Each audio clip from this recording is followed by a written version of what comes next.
Every year, millions of people are forced to flee their homes in order to keep safe from more persecution or natural disasters. Those who have to leave their country are called refugees, and the International World Refugee Day aims to raise awareness of this issue, which affects millions of people across the world. The latest figures from the United Nations suggest that every minute, around 25 people have to leave everything behind in search of a safer life. The World Refugee Day is a day that the United Nations started to commemorate since 2001. And it's a day for us as states, international community, individuals, private sector, everybody, to celebrate the tolerance and resilience of refugees, and to remember their suffering, and to be involved in any way that we, whatever our capacity is, can do to contribute to solving the problem of refugees. Nearly 80 million people worldwide uprooted at the middle of 2020 after fleeing wars or persecution, a record figure capping a tumultuous decade of displacement. According to the UNHCR, the figure rose by some 9 million from a year earlier and is close to double the 41 million recorded in 2010, despite COVID-19 restrictions slowing down movement. All over the world, there are about 80 million people of concern to UNHCR. That is mainly refugees, asylum seekers, internally displaced people, stateless people. There are refugees, IDPs, stateless persons, and returnees, asylum seekers all over the world. There is no country that is immune to the fact that from time to time they have to receive and help and contribute to the solutions of such persons of concern to UNHCR. The UNHCR annual flagship report shows Syrians, Venezuelans, Afghans, South Sudanese, and Rohingya from Myanmar top the list of 80 million refugees, asylum seekers, and internally displaced people. This is in fact approximately 1% of the world population. 30 to 34% are under the age of 18. There are over 170,000 unaccompanied children worldwide, the children traveling without any parents. Thousands of children become separated from their parents or lose them to violence. They are left with no choice but to endure long journeys to safety on their own. Many times these journeys are dangerous, and some people don't make it to their final destination. Often they gather in places called refugee camps, which are giant camps with many thousands of people living there, often in poor conditions. The camps are usually managed by charities and can be as big as cities. They aim to offer some form of safety to people who have had to leave their homes behind. Some camps have hospitals and even schools, where children can continue with their education. Other camps have nothing at all. We have 80 million refugees and asylum seekers and internally displaced people all over the world that we have to care for from the day they have to flee their homes to the day they're back to their homes or they are resettled in another country for good. Simple stuff like the documentation, because when you flee your country, your ID is not valid anymore, right? If you're lucky to have a passport, can you renew it? So eventually, and you don't go through the proper borders. You cross any border you find without having a stamp on your passport if you have it. And if you were lucky to collect it before you had to flee. So eventually it starts with the documentation. UNHCR provides kind of documentation for these people that makes them legal refugees in the country they are in. So if they're stopped at any checkpoint, they are not deported, right? And with this comes the shelter, the tents, clothing stuff, food, education, medical, and you name it. World Refugee Day is every day, honestly. Not only because I am working for the UNHCR. You know, with the problems that are recurring and never stopping, the number of refugees is increasing year on year. And now we're seeing more climate refugees. It doesn't have to be war. It could be drought. It could be a hurricane. You name it, and then eventually people have to leave their homes. And these people, unless we help them, they're not going to survive. And when you're at the brink of non-survival, you might do things which are unthinkable. So we can help mitigate all these problems. And because nobody is, like COVID now, nobody is safe unless everybody is safe, right? Same with refugees. Nobody can rest unless everybody have a decent life. It's everybody's problem, honestly.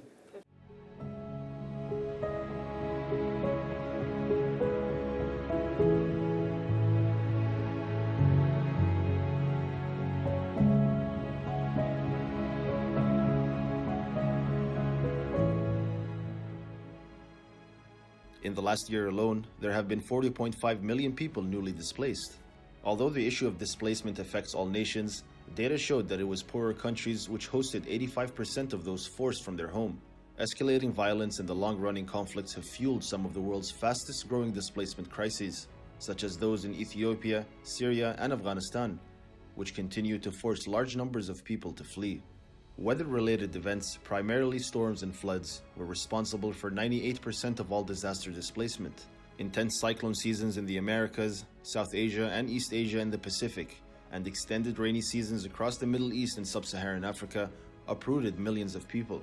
Cyclone Amphan alone triggered around 5 million displacements across Bangladesh, Bhutan, India, and Myanmar.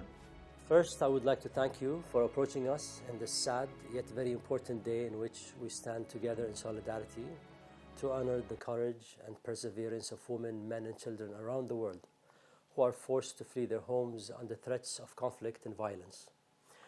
As of June 2020, the UN estimates that there is approximately 80 million people around the world who have been forcibly displaced, the highest figure ever recorded, with around 46 million registered as IDPs and another 26 million people officially registered as refugees.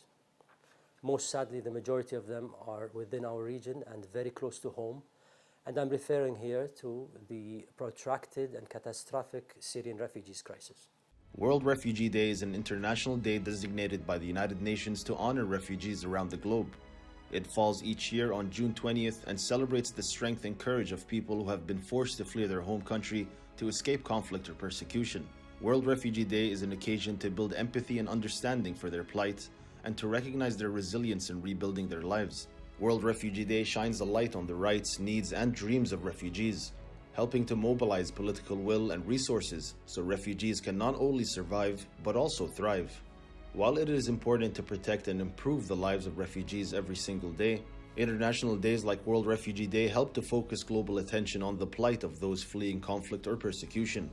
And many activities held on World Refugee Day create opportunities to support refugees. World Refugee Day is basically a chance for the world to show solidarity and showcase refugees as humans with dreams, aspirations, and hopes. So we usually encourage countries, governments, private sector individuals to highlight that they're individuals that are productive, rather a burden. So basically people can advocate for refugees, can fundraise for refugees, can also do some kids activities because it's a huge issue, it's a huge international issue, and I think that everyone from all ages should be fully aware of what's going on. World Refugee Day falls each year on June 20th and is dedicated to refugees around the globe. World Refugee Day was held globally for the first time on June 20th, 2001. Commemorating the 50th anniversary of the 1951 Convention relating to the status of refugees. It was originally known as Africa Refugee Day before the United Nations General Assembly officially designated it as an international day in December of 2000. Each year, World Refugee Day is marked by a variety of events in many countries around the globe in support of refugees. These activities are led by or involve refugees themselves. Government officials host communities, companies, celebrities, school children, and the general public, among others. We mark this year's World Refugee Day in the midst of dramatic social change. A pandemic has tested our strength and highlighted systemic inequalities. It has also connected us in new ways and renewed our motivation to act for equality. This year's commemoration focused on supporting refugees across the globe to be protected and included in healthcare, education, and sport. Every year, the World Refugee Day is remembered with a theme. This year's the theme was Together We Heal, We Learn, and We Shine. As you know, the last year and this year is dominated by the COVID-19 pandemic. It is an added hardship to the refugees on their way from their homes throughout the asylum process until, if they are lucky, reach safety, because many of them die or get injured during their fleeing.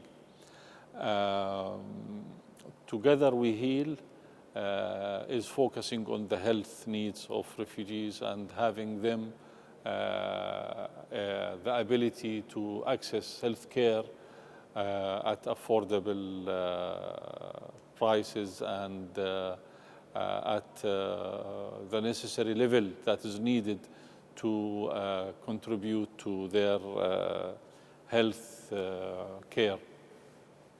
Together We Learn as well, giving refugees access to education. And Together We Shine, mainly to focus on the refugees themselves, their ability, their power. Refugees are not victims, but as such, they are victims of violence, they are victims of terrorism, they are victims of violation of human rights, but they are potential power. If we give them the opportunity, they can contribute to solving their own problems and sometimes to solving problems of the host communities. For example, in the COVID-19, many refugees volunteers to help the governments, the host communities in fighting this. We had doctors, nurses who were refugees who saved lives. If you give the refugee an opportunity, he or she will contribute positively. The main focus of the Together We Shine will be this year in the sports, with all what sports carries with it, of meanings, of values, etc. Sports helps the body, helps the mind, helps the community, etc. But it's not, of course, limited to sports, but the focus is on the sports. As an instance, UNHCR, the UN Refugee Agency, works together with partners and host communities to make sure that people forced to flee their homes receive the healthcare they need. Besides, the UN agency is providing refugee children access to quality education so they can pursue better lives and build better futures. Across the world, only 3% of young refugees are enrolled in some form of higher education. This is shockingly low, and the UNHCR aims to increase that proportion to 15% by 2030. The UNHCR also uses sport to create safe and protective environments where everyone can discover their potential. Sport can enrich the lives of people forced to flee their homes. It can boost mental health and help refugees gain confidence, forge new friendships, and feel welcome in their new societies. Kuwait is a prominent state when it comes to providing humanitarian support in general. Throughout its history, Kuwait was an active international player in the region and all over the world internationally. If we are talking about Kuwait relationship with UNHCR, it is a deep-rooted relationship that started in 1999, immediately after the liberation of Kuwait. And it was always considered as a strategic partner to UNHCR. Kuwait contributed to helping millions of refugees, asylum seekers, IDPs all over the world by supporting UNHCR programs. For example, if we look at Kuwait during the last 10 years and collect all the contributions they provided to UNHCR, we can say that Kuwait is the #1 state, the first state across the region and maybe beyond to a certain extent. This is why Kuwait was always referred to by the General Assembly of the United Nations as the hub of international humanitarian work. Kuwait is unbelievably humanitarian. You cannot imagine how surprised I am, how happily surprised I am when I joined the team here in Kuwait. Philanthropy is everywhere, not only on the government or on the emir or the political side of the spectrum, but also on the public. And I never saw a country that's so forefront, so upcoming, whenever any emergency happens in the world. Even lately, with COVID, with Palestine, Gaza now, anytime, you see people just flocking to help and support. So it's unbelievable. It's so lovely. In Kuwait, they are really advanced. The private sector, in general, the foundations and المنظمات, the NGOs and stuff, they are very, very well advanced when it comes to philanthropy. And there's a system in place. So the system is very clear. The political system, to get the approvals and stuff is very clear. They apply, they get it, they fundraise, and they fund, and they're very well advanced in funding. You can see that sometimes they are in places that even the UNHCR is not there yet. They're quicker, by the way, too. So when we start a campaign for an emergency, they're usually there already helping, providing aid and support. So the system is clear, and the will is there too.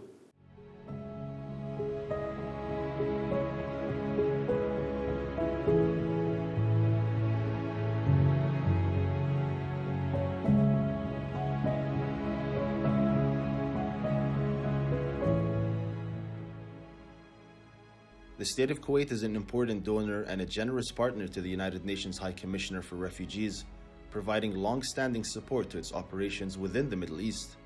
The UN Refugee Agency has been present in Kuwait since 1991. Through its contributions, Kuwait provides vital assistance for emergency programming, permitting the UNHCR to deliver essential services and meet the needs of refugees and internally displaced people. Kuwait is not a country of asylum in the traditional sense. Despite that, the state of Kuwait has played a major role in supporting asylum issues and financing UNHCR's activities in various parts of the world, becoming a model for humanitarian aid. Kuwait thus supports international humanitarianism and has made several significant contributions to the UNHCR amounting more than $400 million since 2013. It also further provided a $1 million grant as an annual core contribution to the UNHCR. Kuwait therefore became a pioneer country in humanitarian philanthropy and international humanitarian initiatives, and a leader in hosting a multiplicity of related activities. So UNHCR have been around for the past 70 years, and although initially it was supposed to just last for 3 years back in the 1950s, after World War II, but because of the continuous needs and humanitarian aid that is very much needed, we're now at our 70th anniversary. And in Kuwait, we've been here for the past 30 years. We were lucky to be welcomed by the government of Kuwait back in 1991. And basically, Kuwait have been a very substantial strategic partner since that time. The state of Kuwait has been keen on backing the Palestinian cause, the core issue of Arabs, in international arenas through demanding a halt of the occupation aggression and recognizing legitimate rights of the Palestinians.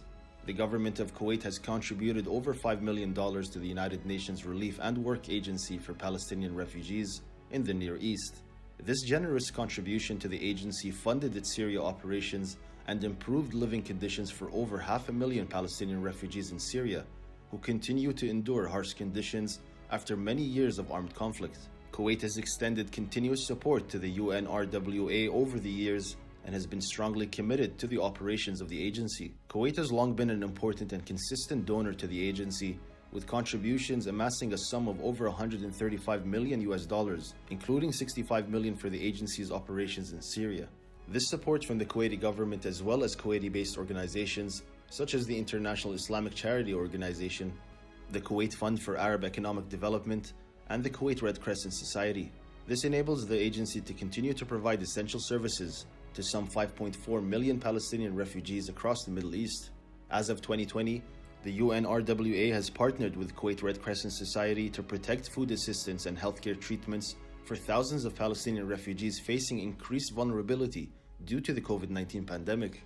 Its contribution towards the agency's Zakat-certified emergency food assistance program in Gaza has subsequently reached thousands of Palestinian refugee households that depend on the agency for quarterly food assistance.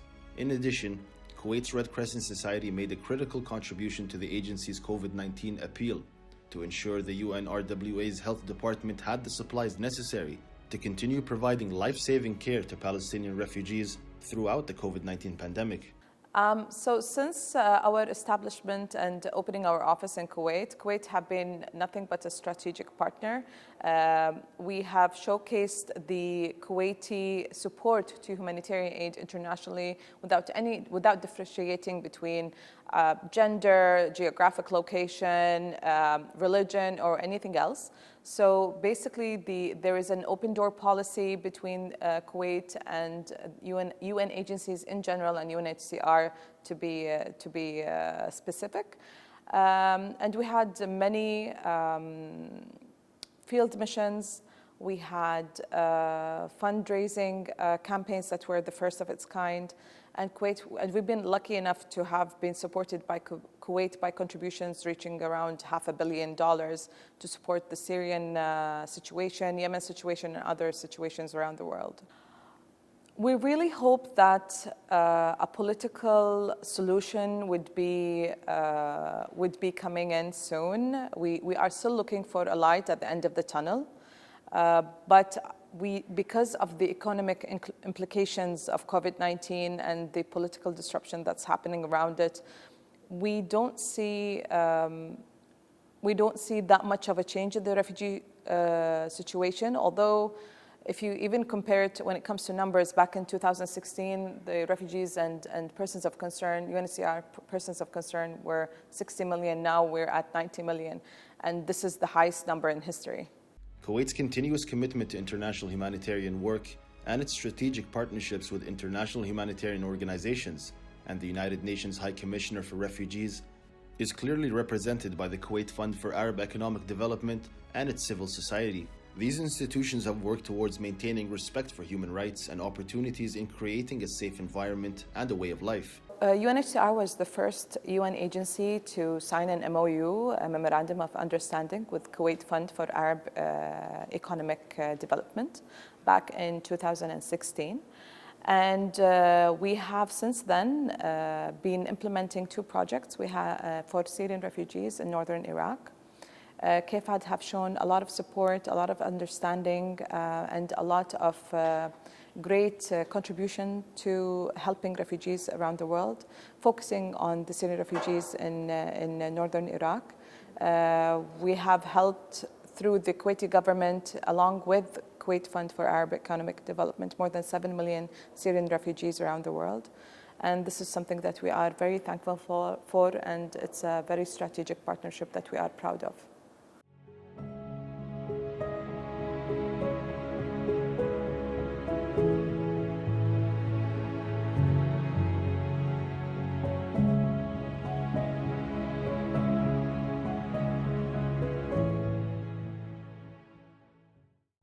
Throughout history, millions of refugees have benefited from refugee rights and international support. Many owe their lives to the system of international protection. It was after World War II that countries from all over the world agreed to grant fundamental rights to refugees. These rights were established in the 1951 Convention relating to the status of refugees. So what rights does this convention provide? One of its most important principles is that people cannot be sent back to their country of origin if this puts them at risk because of conflict or persecution. This principle is known as non-refoulement. Once they have crossed a border, refugees have the right to remain in safety in another country. This right includes more than just physical safety. Refugees should receive at least the same rights and basic help as any other foreigner who is a legal resident. These rights include freedom of thought, of movement, and freedom from torture and degrading treatment. The Refugee Convention also grants refugees social and economic rights in the host country. These include the right to work and to access education, the right to provide for themselves and their families, as well as the right to access health services. Some will be able to return home if the situation in their country becomes safe again. Those who cannot return remain. They can integrate in their host countries and try to get on with their lives. They learn the language, go to school, get a job, and in some cases, they will even become citizens of their host country. Depending on their situation, some refugees may be transferred from a first country of asylum to another country in a process called resettlement. Resettled refugees go through a very rigorous selection process involving UNHCR and the receiving country.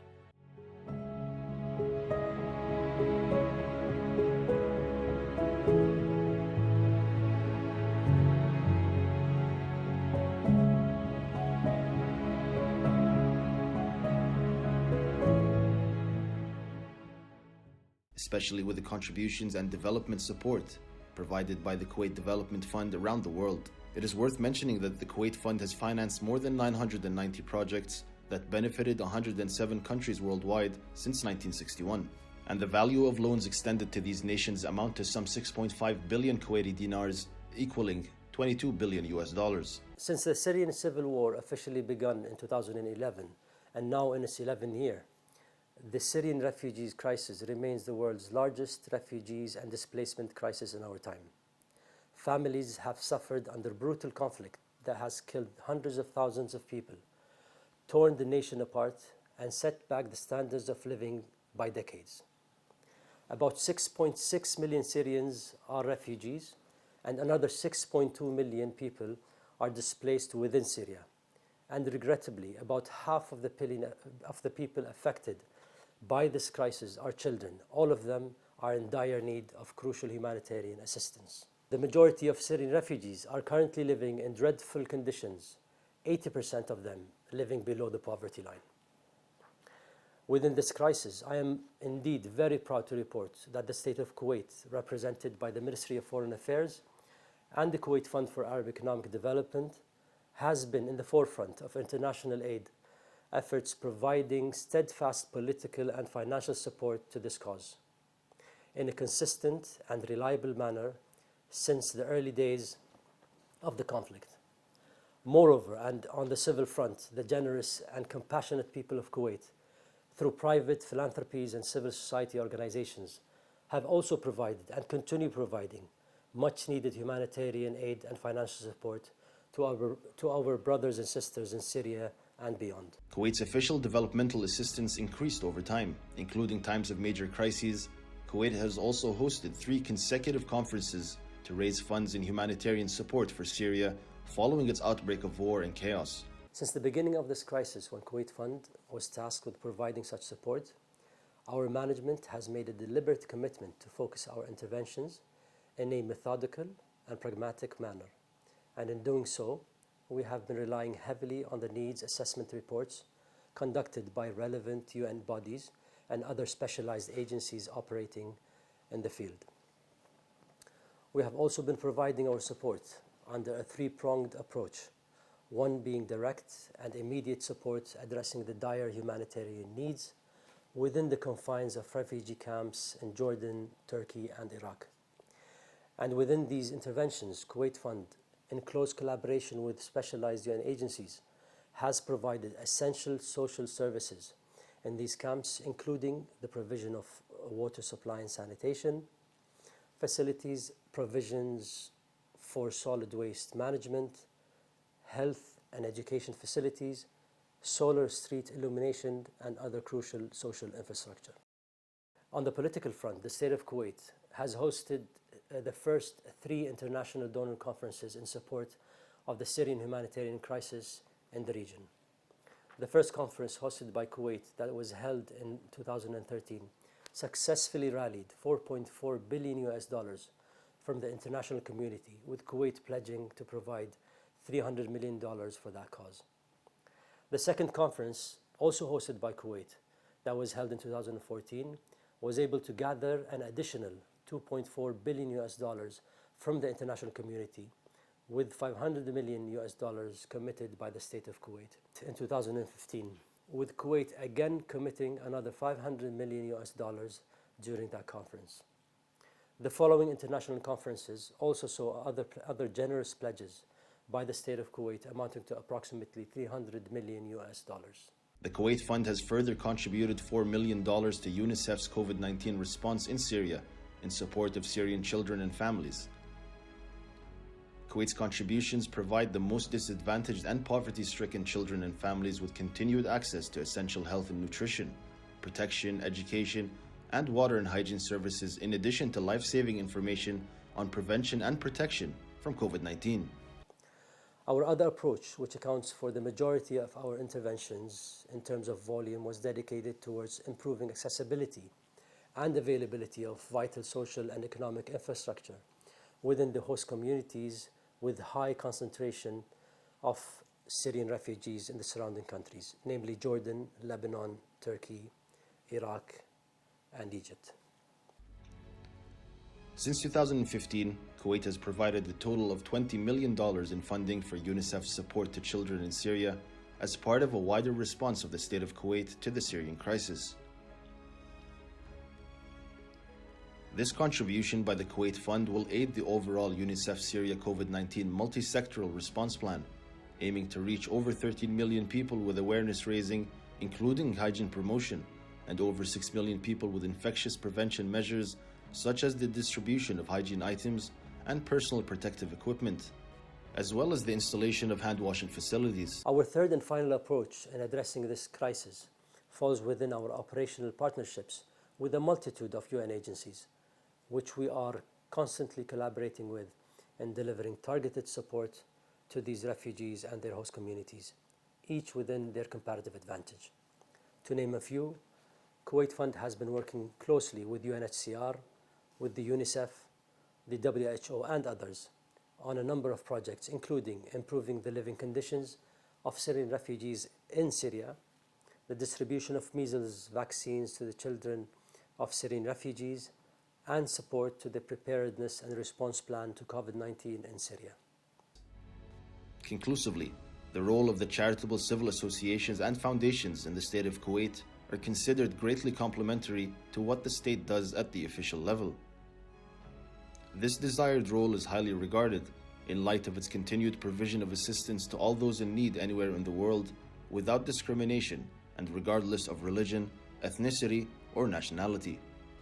A good illustration was the signing of a grant agreement between the Kuwait Fund for Arab Economic Development and the Kuwait Red Crescent Society in the amount of $2.5 million in support of the Improved Housing Conditions and Healthcare Services project for the Rohingya refugees in Cox's Bazar district in the People's Republic of Bangladesh.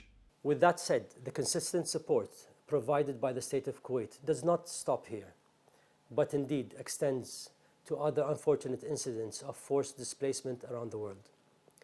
To name a few, I would like to highlight here the vital support Kuwait Fund has been providing in joint collaboration with the Kuwait Red Crescent Society to the Rohingya minority that fled to Bangladesh since the crisis erupted in 2017, and certainly our long-standing support to the Palestinian refugees mandated by UNRWA.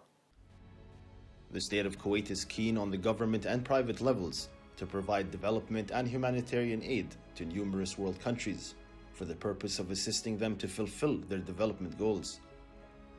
Under its wise leadership, the state of Kuwait was able to convey its experience to the needy and affected peoples from the different world countries, provide numerous aids to them, and establish a large number of humanitarian and developmental projects, particularly in the countries which were exposed to natural catastrophes through the Kuwait Red Crescent Society. Kuwait Red Crescent Society is one of the leading Kuwaiti beacons in the field of humanitarian work. It plays an integral role in activities and projects both inside and outside of Kuwait. It is highly appreciated by a large number of international and regional organizations concerned with humanitarian work. The humanitarian operations carried out by the Kuwait Red Crescent Society on the local and external levels met wide appraisal and appreciation from international, Arab, and local figures, besides national, international, and regional organizations, in addition to the appreciation of all official bodies in the country in which it operated. A view of the map of countries in which Kuwait Red Crescent Society offered numerous types of support, aid, and assistance through the past 50 years indicates that it included many countries in all the world continents, particularly the countries which suffered as a result of natural catastrophes or man-made crises, in view of its belief in its humanitarian responsibility to provide aid to all the needy in the world, and based on objectives for which it was founded.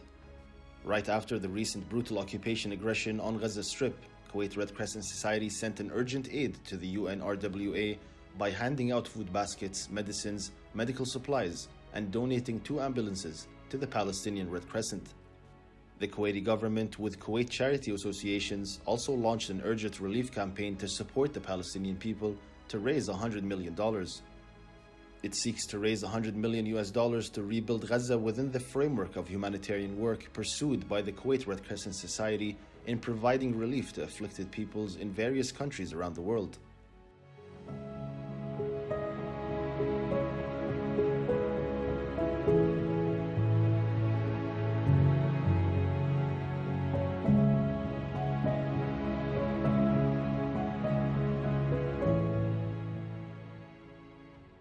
Well,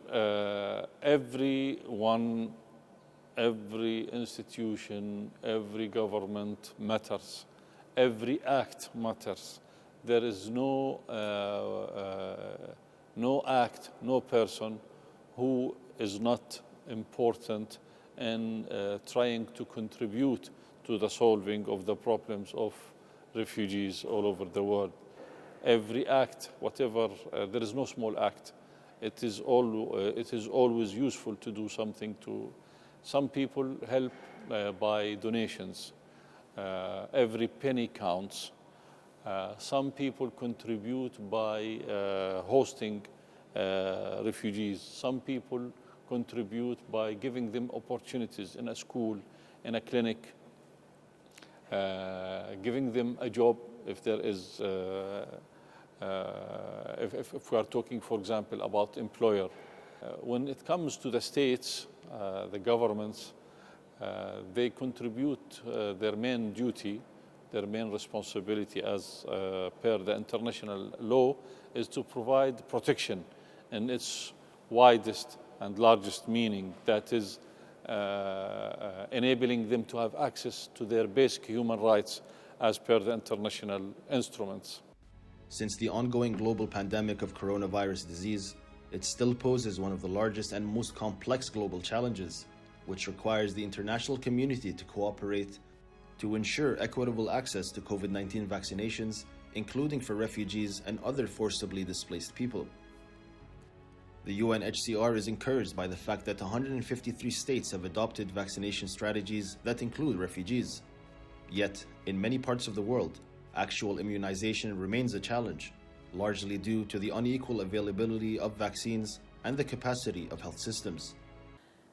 COVID-19, as I mentioned, did have a huge economic implication, and since most refugees do live in urban areas and have a day-to-day kind of payments when it comes to jobs, they would have hit very hard. It was very difficult to separate refugees, to have some kind of lockdown within camps, and in addition to providing medical advice, and some countries did not even include refugees within their vaccination plan. So this is something that we are still advocating for, and because refugees can be part of the solution rather than part of the problem. And in addition to taking it from a humanitarian angle, that we need to protect them in order to protect ourselves too. The state of Kuwait is one of the biggest donors to the United Nations bodies since the beginning of the pandemic. Kuwait has recently vowed $40 million to the COVAX vaccine program as part of its efforts to make COVID-19 shots more available to people in poorer nations during a virtual summit of the Global Alliance for Vaccines and Immunization.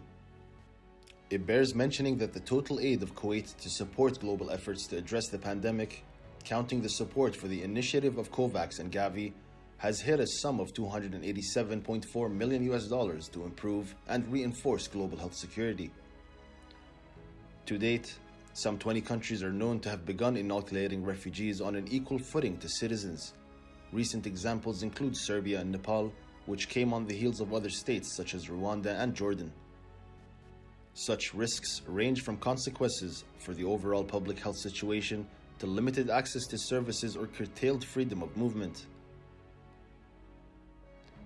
The UNHCR remains committed to the allocation principles of the COVAX initiative and the global effort to ensure the COVID-19 vaccines reach those in greatest need. After many years of institutional humanitarian work in Kuwait, which is an extension of the path of good and giving followed by those before us, the state of Kuwait's humanitarian work has become a practical model to be followed in the world. Kuwait has set the finest example of volunteer activity and contributed to a clear picture of how humanitarian relief should be perceived and implemented, and presented a realistic picture of a future vision. This vision has evolved from traditional relief work to development-focused activities aimed at lifting beneficiaries from realities of misery and poverty to the best possible situation. This is possible by working to provide them with the basic requirements. Throughout its history, the wise political leadership of Kuwait has been keen to support, encourage, and nurture said humanitarian action, believing in its greater role in promoting cooperation among nations and achieving the ultimate goal of mankind, which is cooperation, solidarity, and cooperation in the face of crises, challenges, and blights. It is important because it reminds us of this group of people, which is a huge number. It's more than double, sometimes 10 times the size of a state, the population of one country. 80 million people are suffering, and the number is increasing by the day, by the moment. It is important to commemorate this day because every one of us can do something. And as I said earlier, there is no small act or small contribution. Every contribution is good enough and will contribute to solving the problems. In Kuwait here, we are very lucky because we have outstanding relationship with the government. We have outstanding support from the government of Kuwait. We have outstanding support from the community of Kuwaitis, the public support and the business community support as well. We have partnerships with NGOs, the civil society. Kuwait is a dynamic example of the dynamic community and the dynamic society that contributes to that. So from time to time, it's always important also to remind those who are contributing, like Kuwait state, people, government, and civil society, that we are thankful and we are appreciating this support because it makes a big difference. Without support, millions of refugees wouldn't have had the opportunity to get the help they got because of Kuwait government, Emir, people, civil society, etc. International days and weeks are occasions to educate the public on issues of concern, to mobilize political will and resources to address global problems, and to create and reinforce achievements of humanity.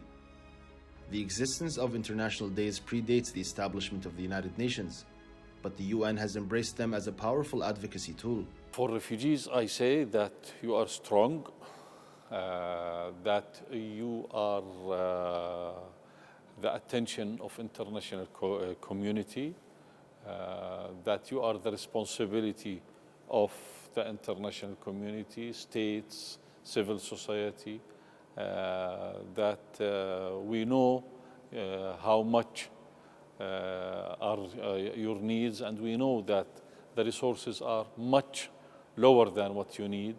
Together, we can, inshallah, reach to our goals, the ultimate goal, that is finding a durable solution for your problem.